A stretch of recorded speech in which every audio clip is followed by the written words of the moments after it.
en este lugar.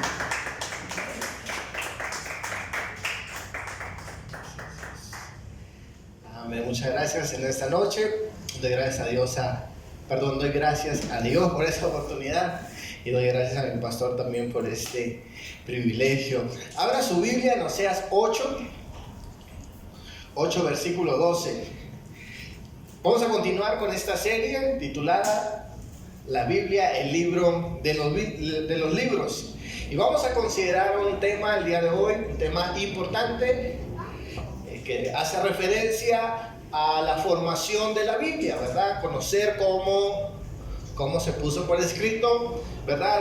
Conocer toda esa historia, todo este proceso, mis hermanos, es interesante y es necesario que lo sepamos. La razón, porque la Biblia no esconde esto, ¿sí? La misma Biblia nos dice cómo se ha formado la Biblia, ¿verdad? A través de esta serie de estudios que hemos dado, hemos visto cada punto, cada tema basado en la palabra de Dios. Todos estos puntos lo revela la misma Biblia. Así que vamos a considerar este tema de la formación de la Escritura, titulado La Biblia no cayó del cielo. Y vamos a ver su desarrollo, su formación, ¿verdad? Del Antiguo Testamento, del Nuevo Testamento, y vamos a concluir con una aplicación a nuestras vidas, ¿verdad? Porque la palabra de Dios quiere que hagamos algo al respecto, ¿verdad?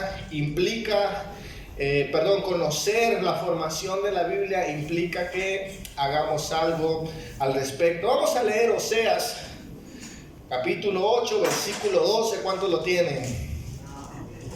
Amén. Yo no lo tengo. 8, versículo 12. Dice la palabra de Dios: les escribí las grandezas de mi ley y fueron tenidas por cosa extraña.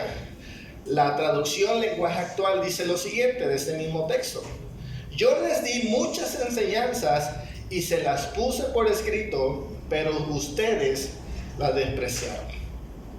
Vamos a hablar en esta noche este tema pues titulado La Biblia no cayó del cielo. Y vamos a ver en primer lugar cómo se formó la Biblia en la historia interna del texto. Es decir, mis hermanos, vamos a ver cómo la misma palabra de Dios nos va diciendo cómo es que se elabora este libro, ¿verdad? Y vamos a comenzar por el Antiguo Testamento.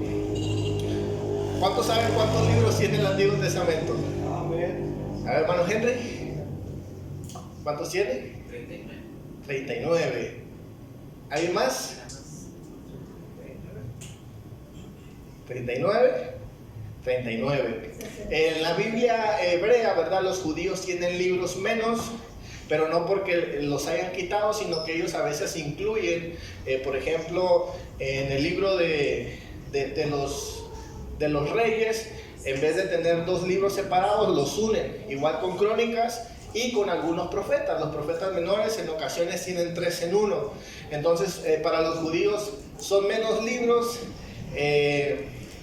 en número, por así decirlo, pero no es que no los contenga, sí los contienen, pero esa es la Biblia hebrea. Ahorita vamos a ir a poner un ejemplo en cuanto a eso. Ahora escuchen bien, mis hermanos, la Escritura nos dice, en primer lugar nos habla cómo nace la Escritura, ¿verdad? ¿Por qué es que tenemos hoy en día Biblia?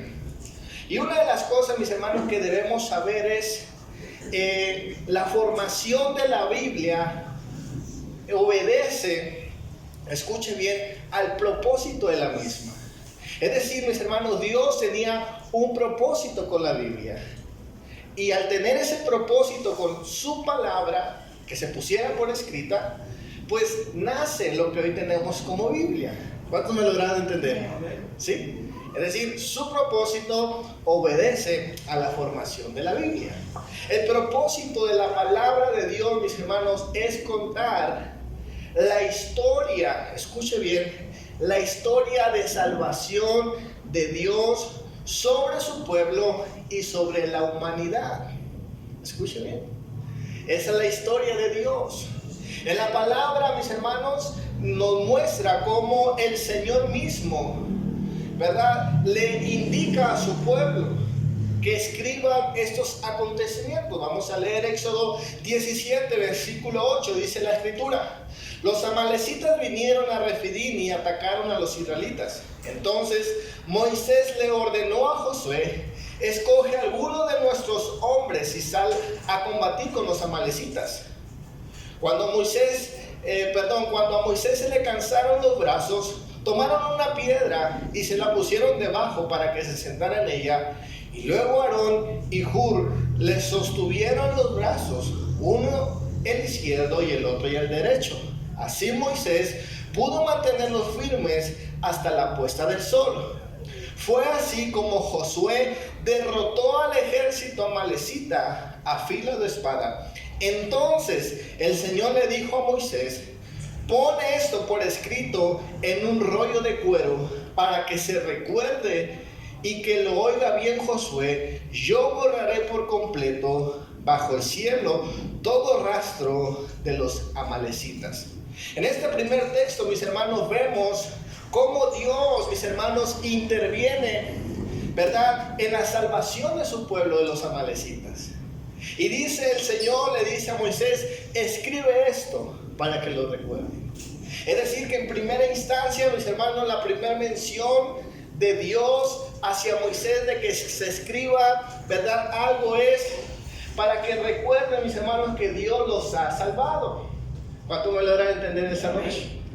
Es decir, mis hermanos, el propósito de la Biblia es que la gente, ¿verdad?, o su pueblo, mis hermanos, no se olvide que Dios se ha involucrado en su historia. Que Dios, mis hermanos, ha intervenido de manera milagrosa.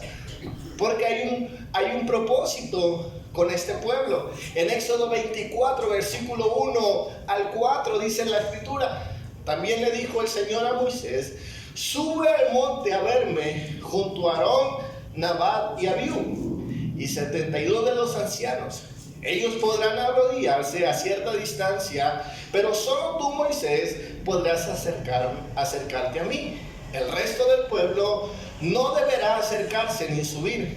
Moisés fue y se refirió al pueblo todas las palabras y disposiciones del Señor. Y ellos respondieron a una voz: haremos todo lo que el Señor ha dicho. Moisés puso entonces por escrito lo que el Señor le había dicho. Escuche bien, aquí está Moisés recibiendo la instrucción de Dios para su pueblo. A ese pueblo que Dios ha escogido, a ese Dios que ha salvado y a ese pueblo que el Señor se ha comprometido con preservarlo. ¿Sí? Y dice la escritura que Moisés puso por escrito lo que Dios había dicho. Ahora, mis hermanos, esto nos habla nuevamente que Dios le dio, mis hermanos, Dios creó a este pueblo especial y le dio leyes para hacerlos completamente distintos, y los invitó a tener una relación especial con ellos. Nuevamente vemos que la Biblia se presenta como una historia de cómo Dios actúa para salvar a las personas, en este caso a su pueblo. Por eso es que nace, mis hermanos, el texto bíblico. ¿Cuántos están aquí todavía? Amén. La Biblia, mis hermanos, no se presenta como un manual moral únicamente. No se presenta como con claves secretas o misterios, ¿verdad?, en la historia. Sino que es la historia, mis hermanos, de salvación. Es la operación de rescate de Dios hacia su humanidad. Y cada libro de la Biblia contribuye a la historia de salvación desde Génesis a Apocalipsis. ¿Cuántos dicen amén? Ahora escuche bien. La palabra de Dios, mis hermanos, no esconde esto, ¿sí? La misma palabra de Dios nos va enseñando, mis hermanos, cómo es que se va conformando la Biblia. E incluso podemos ver también en el Antiguo Testamento, en Crónicas y Reyes, que cuando la Escritura está narrando, ¿verdad?, algunos hechos de los de los reyes, nos dice por escrito que si queremos saber más de eso, consultemos la crónica de los reyes. Es decir, que la misma Biblia, mis hermanos, nos dice que el pueblo conservaba otros libros, ¿sí? Pero la Biblia, lo que está escrito en este libro, mis hermanos, no es un libro de historia de la cultura de Israel. No es una historia, mis hermanos, únicamente de los acontecimientos asombrosos de ellos, sino que lo que tenemos en la palabra de Dios, escuche bien, mis hermanos, es la perspectiva de Dios acerca de ciertos eventos que sucedieron en la historia de Israel. ¿Sí? Hay más libros que son mencionados en la Biblia que cuentan acontecimientos de Israel, ¿sí? Pero la Biblia, mis hermanos, contiene la perspectiva de Dios. Ahora yo traje aquí una gráfica que mi propósito era que se viera, ¿verdad? Pero lógicamente no se alcanza a ver. Ya después usted le puede tomar una fotografía y puede ver lo que traté de mostrar. Pero aquí en la gráfica, mis hermanos, tenemos la división de la Biblia hebrea o del Antiguo Testamento. Está dividida en 3 secciones. Por ejemplo, la primera parte, la parte de la ley, contiene los primeros 5 libros de la Biblia. Después pasamos a la tercera sección, que tiene que ver con los profetas, que comienza con el libro de Josué y termina con el libro de Malaquías. Después tenemos los escritos o los libros de sabiduría, que comienzan con Salmos y terminan con Segunda de Crónicas. ¿Sí? Muy importante esto. Ahora, cada sección, mis hermanos, que vemos en esta división tripartita, corresponde, escuche bien, a la perspectiva profética. ¿Sí? Cada división que se encuentra en la Biblia que hoy tenemos, contiene, mis hermanos, la perspectiva profética de Dios. ¿Sí? Ahorita voy a explicar eso. Ahora, pasemos, mis hermanos, a hablar acerca de cómo es, de cómo es que la Biblia, mis hermanos, nos habla de este propósito. Dice Tim Mackin, un erudito bíblico, dice lo siguiente: la Biblia es una colección de libros que se forma a partir de la historia de Israel, pero que su origen es Dios, quien inspiró y dio a sus autores humanos a través de su que guió a sus autores humanos a través de su carácter y cultura. Nos narra una historia unificada sobre la salvación de Dios por medio de Jesús, tocante a temas tales como quiénes somos, cómo se formó el mundo y por qué existe el sufrimiento. Y que el fin práctico que tiene la Biblia es equipar al creyente para amar a Dios y al prójimo. Esa es la perspectiva de Dios en la Escritura. ¿Sí? Esa es la perspectiva que se conoce como perspectiva profética. No solamente es decirnos, ¿verdad?, algo de la cultura del tiempo o algo de las costumbres de los judíos, sino que contiene la perspectiva de Dios a través de la historia. Ahora, la palabra de Dios, mis hermanos, en esta división tripartita o en 3 partes, nos muestra cada parte de la Biblia, mis hermanos, cómo es que se fue poniendo por escrito. Vamos a ver primera parte, mis hermanos, cómo es que se forma la primera sección de la ley. Dice la palabra de Dios en Éxodo 21, versículo 1. Estas son las leyes que tú le expondrás, hablando el Señor a Moisés. Números 21, versículo 14 dice: por esto puede leerse en el libro de las guerras del Señor, hacia el Mar Rojo, los valles y el Arnón, la ladera de los valles que se extiende hasta la región de Ar y a la frontera de Moab. Aquí nos dice, mis hermanos, que el autor del libro de Números bebe de un libro llamado el libro de las guerras. ¿Cuántos escucharon eso? ¿Sí? Es decir, nuevamente, mis hermanos, la Biblia no es el único libro que registraba acontecimientos de Israel. Había otros libros.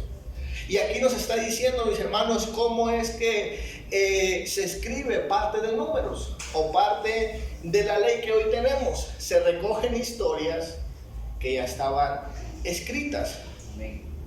¿Cuántos dicen amén? Amén. En Josué capítulo 10, versículo 13 encontramos un poema que es muy conocido por muchos de nosotros. Dice la escritura: el sol se detuvo y la luna se paró, hasta que Israel vengó de sus adversarios. Esto está escrito en el libro de Jasher. Amén. ¿Sí? Aquí Josué está contando algo que ya estaba contado, algo que ya se había puesto por escrito. ¿Cuántos dicen amén? Amén. Aquí Josué, mis hermanos, simplemente nos está diciendo el proceso de edición que hubo de la parte de la ley, el Antiguo Testamento. ¿Cuántos siguen aquí todavía? Amén. La Biblia, mis hermanos, no oculta cómo es que se forma la Biblia. La misma Biblia nos está informando que había literatura en cuanto a la historia de Israel. Pero nuevamente la Biblia, lo que usted y yo tenemos en nuestras manos, lo que podemos ver con nuestros ojos, no es un libro de literatura más. Es el libro que cuenta la perspectiva de Dios acerca de la historia. ¿Cuántos dicen amén? Vamos a pasar a la segunda sección, a la sección de los profetas. Mire, eso es muy interesante porque la misma palabra de Dios nos va diciendo esto. No son, ¿verdad?, suposiciones, no son afirmaciones que hacen algunos eruditos, sino que es la misma Biblia que nos va diciendo cómo se ha elaborado ella misma. Dice Jeremías 36, versículo 1 en adelante, y de ahí me voy a brincar al capítulo 26 y 28. Dice la escritura: esta palabra del Señor vino a Jeremías en el año 4 del rey de Joacim, hijo de Josías. Toma un rollo y escribe en él todas las palabras que desde los tiempos de Josías, que desde que comencé a hablarte hasta ahora te he dicho acerca de Israel, de Judá y de las otras naciones. Jeremías llamó a Baruch, hijo de Nerías, mientras le dictaba a Baruch, escribía en el rollo todo lo que el Señor le había dicho al profeta.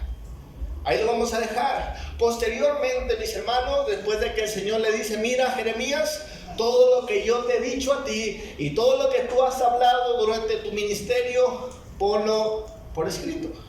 Y así lo hace Jeremías. Después de esto dice la palabra de Dios que el rey, escuche bien, el rey manda a quemar esos rollos.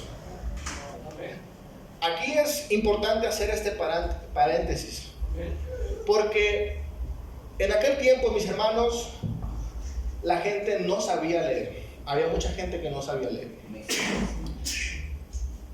Y la palabra de Dios, más adelante vamos a ver cómo los escritos estaban dirigidos para las personas que podían leer, ¿verdad? Y en este caso eran las personas más preparadas de la sociedad, y eran dos tipos de personas: los reyes y los sacerdotes. Ahora escuche bien. Por eso es que para este rey, cuando ve los escritos de Jeremías, los manda a quemar, porque ahí no le conviene, ¿verdad?, estar leyendo todas las cosas que ha hecho mal y todo lo que Dios habla en contra de este rey, ¿verdad? Lógicamente. Vamos a ir adelante. Jeremías 36, versículo 32. Entonces Jeremías, después de que le quemaron su rollo, dice: entonces Jeremías tomó otro rollo y se lo dio al escriba Baruch, hijo de Nerías. Baruch escribió en el rollo todo lo que Jeremías le dictó, lo cual era idéntico a lo escrito en el rollo quemado por el rey Joacim. se agregaron además muchas otras cosas semejantes. Ahora escuche bien, esto es bien interesante porque en las cuevas de Qumran se encontró una versión corta del libro de Jeremías. Seguramente la primera copia, ¿verdad?, que él había escrito. Y hoy en día nosotros tenemos la versión larga, la que dice aquí Jeremías, donde le añadieron más cosas a la Biblia, ¿verdad?, al libro de Jeremías. Entonces, esto, mis hermanos, nos va mostrando el proceso de edición. ¿Cuántos están gozando? Amén. Amén. Eso es algo interesante. Esto nos muestra que la Biblia no cae del cielo, sino que tiene una formación y tiene un propósito, ¿sí? Ahora, un erudito de apellido Boscolo comenta lo siguiente, dice: los escritos sagrados del pueblo de Israel no se han formado por arte de magia. Israel no comenzó su historia escribiendo libros, sino que primero vivió y después de una larga fase de tradición oral llegó a ponerlos por escrito para recordar todo lo vivido y anunciado por Dios. Aquí nuevamente, mis hermanos, nos habla, ¿verdad?, de cómo hubo primeramente una predicación del mensaje de Dios, ¿verdad?, que la gente escuchaba, y posteriormente se puso por escrito.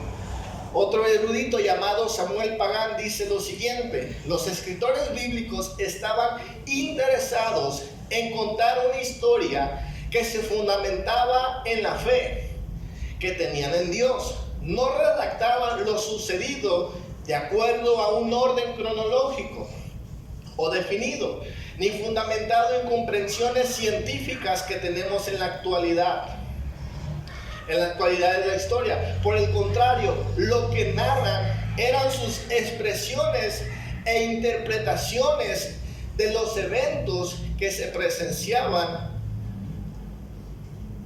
no escuchando la perspectiva humana, sino la perspectiva de Dios. Ese es el propósito del Antiguo Testamento.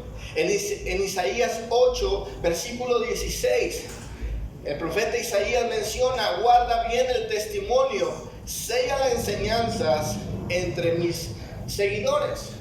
Eso nos muestra, mis hermanos, cómo primero se transmitía, ¿verdad?, la palabra de Dios de manera oral y después se ponía por escrito. Eso es algo maravilloso. La tercera parte de la palabra de Dios encontramos que es la sección de los libros de sabiduría. Y la palabra de Dios también nos muestra cómo es que se forman estos libros. Dice la palabra de Dios, Proverbios 1, versículo 1, Proverbios de Salomón, hijo de David, rey de Israel. En Proverbios 25, versículo 1 nos dice: estos son los proverbios de Salomón, copiados por los escribas de Ezequías, rey de Judá. Aquí ya vemos que hay dos ediciones, ¿sí? Una que escribe Salomón y otra que escriben los escribas del rey de Judá. Más adelante en el libro de Proverbios encontramos los proverbios de Agur y los proverbios de Nuel, que dice la palabra de Dios que los proverbios de Nuel son escritos por la mamá de él, ¿sí? Pero él los pone por escrito. Escuchen bien, mis hermanos, esta parte de la palabra de Dios nos muestra, escuchen bien, cómo es que se va formando la Biblia que hoy tenemos. Hubo un proceso de edición humano.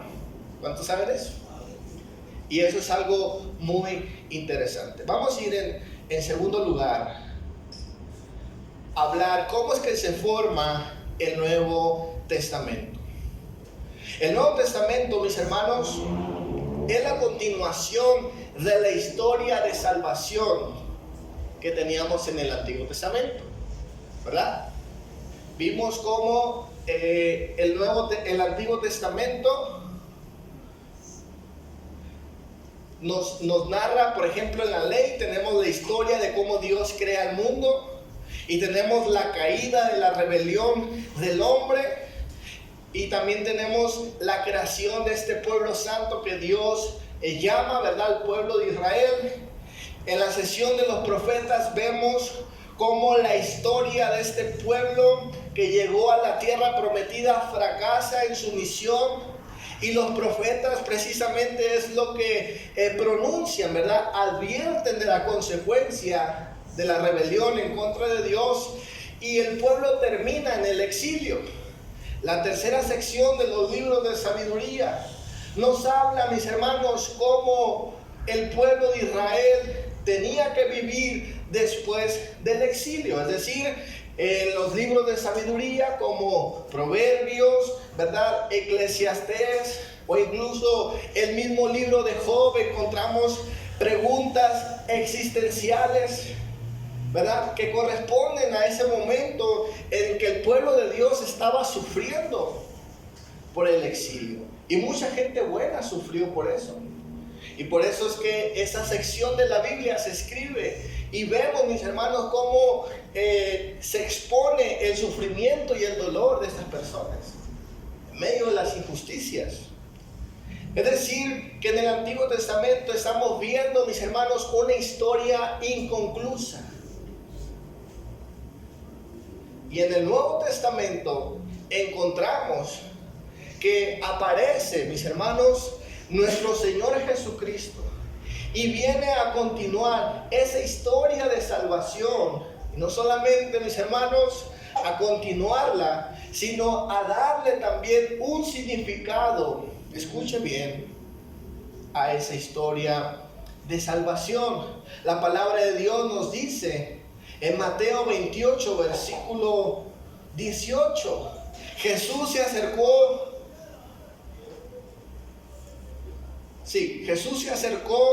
y dijo a sus discípulos: se me ha dado toda autoridad en el cielo y en la tierra. Por lo tanto, vayan y hagan discípulos de todas las naciones, bautizándolos en el nombre del Padre y del Hijo y del Espíritu Santo. Enseñen a los nuevos a obedecer todos los mandatos que les he dado, y tengan por seguro esto, que estoy con ustedes siempre hasta el fin de los tiempos. Aquí, mis hermanos, el Señor Jesús nos muestra cómo los discípulos tenían que ir a anunciar, mis hermanos, lo que habían escuchado de Jesús. En Mateo 5, versículo 17 nos dice: no malinterpreten la razón por la cual he venido. No vine a abolir la ley de Moisés o los otros escritos de los profetas. Al contrario, vine a cumplir sus propósitos. Les digo la verdad, hasta que desaparezca el cielo y la tierra, no desaparecerá ni el más mínimo detalle de la ley de Dios hasta que su propósito se cumpla. Es decir, mis hermanos, Jesús vino a darle cumplimiento a todo lo que en el Antiguo Testamento había quedado inconcluso. Recuerde que el Antiguo Testamento nos está narrando la historia de salvación. Y hasta este momento, en el Antiguo Testamento, mis hermanos, no se había cumplido esto. ¿Sí? No se había cumplido esto. Y viene Jesús. Y lo interesante, mis hermanos, de la historia de Jesús es que no solamente viene a cumplir los propósitos de Dios narrados en el Antiguo Testamento y darle salvación a su pueblo, sino a toda la humanidad. ¿Sí? Les cambió la jugada. Vino, mis hermanos, a darles vida. Aleluya. Ahora, hablábamos en la primera parte, mis hermanos, cómo hubo primeramente una transmisión oral antes de ponerla por escrito. Lo mismo sucede en la Biblia. Escuche bien. Las enseñanzas de Jesús, los evangelios, antes de ponerlos por escrito, fueron divulgados, y es lo que nos está testificando el mismo evangelio de Mateo, cuando Jesús dice: vayan, ¿verdad?, y prediquen, es decir, divulguen, ¿verdad? No les dijo: bueno, vayan, escriban y repartan volantes ahí, ¿verdad? Porque esa no era la forma de aprendizaje. La forma de aprendizaje era escuchando, ¿sí? Toda la gente no sabía leer en esa época. Pero escuchen bien, lo que Jesús había dicho y el mandato que él había ordenado había dado resultados. Por ejemplo, las cartas del apóstol Pablo, mis hermanos, se considera que fueron las cartas que se escribieron primero antes de los evangelios, quizás unos 30 o 40 años antes de los evangelios.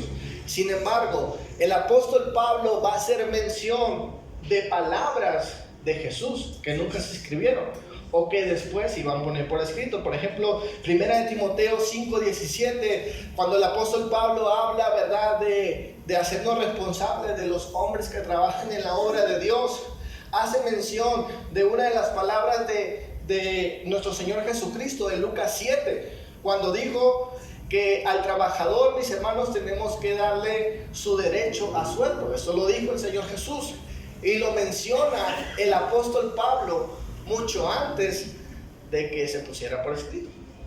Es decir, que Pablo no leyó esto, escuchó eso. ¿Sí? El segundo ejemplo que vemos es en Hechos 20:35. Dice la palabra de Dios: y he seguido un ejemplo constante de cómo pueden ayudar con trabajo y esfuerzo a los que están en necesidad. Deben recordar las palabras del Señor Jesús: hay más bendición en dar que en recibir. Estas palabras no están en la Biblia.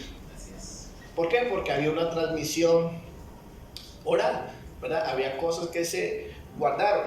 Lucas 1, versículo 1, dice la escritura: muchos han intentado hacer un relato de las cosas que se han cumplido entre nosotros, tal como nos la transmitieron los que desde el principio fueron testigos presenciales y servidores de la palabra. Por lo tanto, yo también, excelentísimo Teófilo, habiendo investigado con todo esmero desde su origen, he decidido escribírtelo ordenadamente. Otro ejemplo más, ¿verdad? No cae del cielo el Evangelio de Lucas, ni el libro de los Hechos, sino que dice Lucas: yo investigué, y lo que investigué, lo que escuché, lo pongo por escrito, te lo ordeno para que te sirva a ti, oh Teófilo. Maravilloso, ¿cuánto dicen amén? Segunda de Tesalonicenses 2:5 dice: así que, hermanos, sigan firmes, manténganse fieles a las enseñanzas que oralmente, es decir, predicadas o por carta, les hemos transmitido.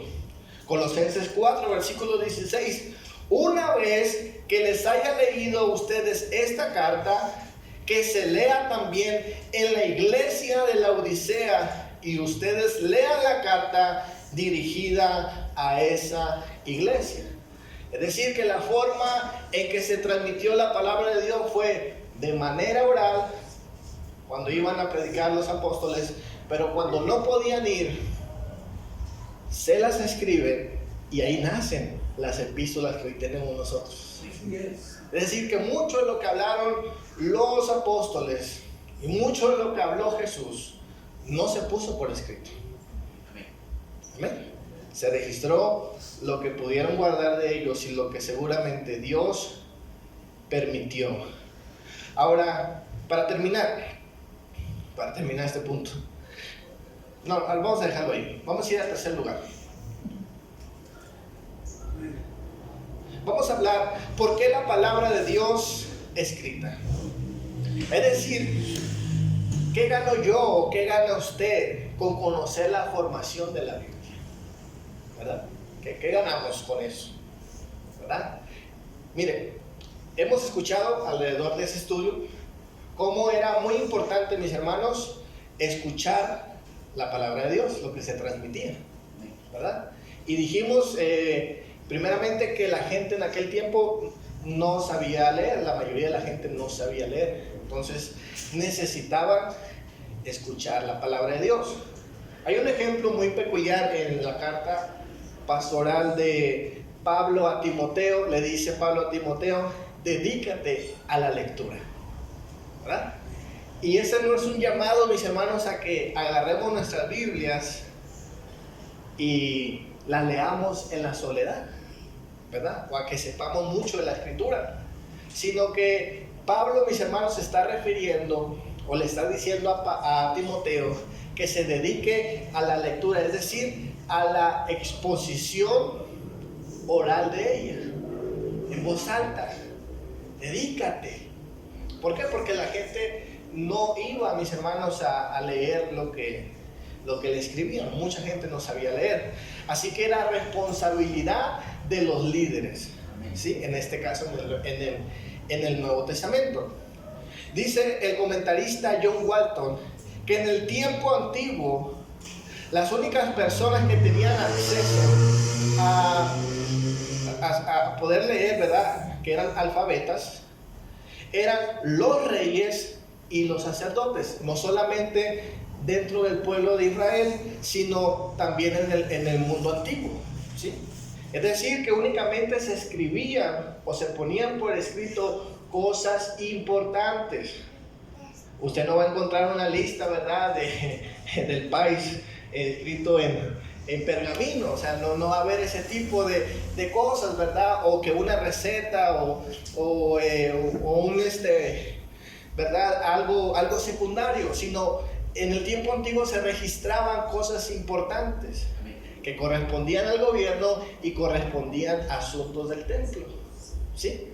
Entonces, los únicos, mis hermanos, que necesitaban de alguna manera leer en aquel tiempo eran reyes y sacerdotes.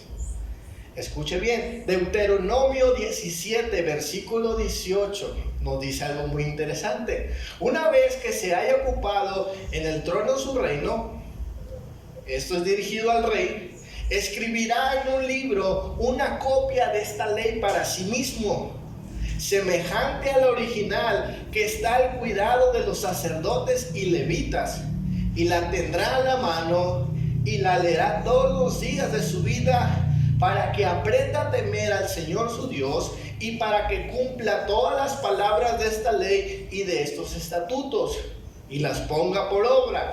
Así su corazón no se colocará por encima de sus hermanos, ni se apartará a diestra ni a siniestra del mandamiento, a fin de que tanto él como sus hijos prolonguen sus días de su reinado en medio de Israel. Otro ejemplo, Ezeas 4:6. Mi pueblo ha sido destruido porque le faltó conocimiento. Pues tú desechases el conocimiento, yo te desecharé del sacerdocio, puesto que olvidaste de la ley de tu Dios, también yo me olvidaré de tus hijos. Dos ejemplos. El Señor le manda, mis hermanos, a que hagan una copia de la ley a los reyes. Segundo, Dios le reclama a los sacerdotes de Israel. Les dice, mira, el pueblo pereció, ha sido destruido porque le faltó conocimiento, porque tú no hablaste lo que estaba escrito. Escuche bien, dos cosas. ¿Por qué? Porque eran los reyes y los sacerdotes los que se encargaban de comunicar el mensaje. Repito, son gente que no puede leer y la responsabilidad cae sobre los que pueden leer. ¿Cuánto dicen amén? Escuche bien, dice la palabra de Dios que tú y yo, o yo y usted, o como usted diga, o nosotros, fíjese bien, dice Apocalipsis que nosotros, usted y yo y usted, somos real sacerdocio. Amén, aleluya. Apocalipsis 1:5 dice, y de Jesucristo el testigo fiel, el primogénito de los muertos y el soberano de los reyes de la tierra, el que nos amó y nos salvó de nuestros pecados con su sangre y nos hizo reyes y sacerdotes para Dios su Padre. A él sea la gloria, el imperio por los siglos de los siglos. Primera de Pedro 2:9, y eso pone la cereza del pastel. Mas vosotros sois linaje escogido, real sacerdocio, nación santa, pueblo adquirido por Dios, para que anunciéis las virtudes de aquel que os llamó de las tinieblas a su luz admirable. Aleluya. Escuche bien. Conocer la palabra de Dios, leer la palabra de Dios, implica que usted y yo, mis hermanos, tenemos un peso de responsabilidad, de proclamar oralmente, ¿verdad? Con nuestra boca, con nuestra predicación, lo que hemos leído de la Biblia. Primeramente a la familia, a los amigos y al mundo. Cuando hablamos, mis hermanos, de predicación, no hablamos de crear un sermón y que usted se suba aquí. Lo que hacía la gente en aquel tiempo, mis hermanos, no era elaborar un sermón, era leer la Biblia y ya. Así es. Ya. Y como a veces hemos dicho nosotros, cuando predicamos en la calle condenamos a la gente. Amén. Que si no sabían, ya saben. Así es. Y no les queda demostrar. Mis hermanos, conocer la formación de la Biblia, sabiendo que era dirigido para reyes y sacerdotes, tiene una implicación para nosotros, ¿verdad? Y ese es el mensaje. No solamente que se quede en lo bonito, ¿verdad? De que, sí, mira, la Biblia se formó así, así, sino que esto era dirigido para reyes y sacerdotes. Por eso, mis hermanos, los judíos fueron los primeros que se les llamó el pueblo del libro. Y al cristianismo, ¿sabe cómo se le fue conociendo también? El pueblo del libro. Porque eran especiales, amén, en tener la palabra de Dios escrita. Amén. Escuche bien, en esta noche, mis hermanos, el propósito es que conozcamos cómo se formó la Biblia, pero también que tengamos ese peso de responsabilidad. Sus hijos, usted que tiene hijos, van a escuchar de la palabra de Dios lo que usted les diga. Así es. Leía se supone que es una encuesta y decía que el 19% de los jóvenes de las iglesias no están leyendo su Biblia. Los jóvenes. Solo Solo un 19% sí está leyendo. Es decir, que un 81% no está leyendo su Biblia. De jóvenes, ¿verdad? Imagínense si hacen el censo completo, es más masacre. Denle un fuerte aplauso a Dios en esa noche. Aleluya.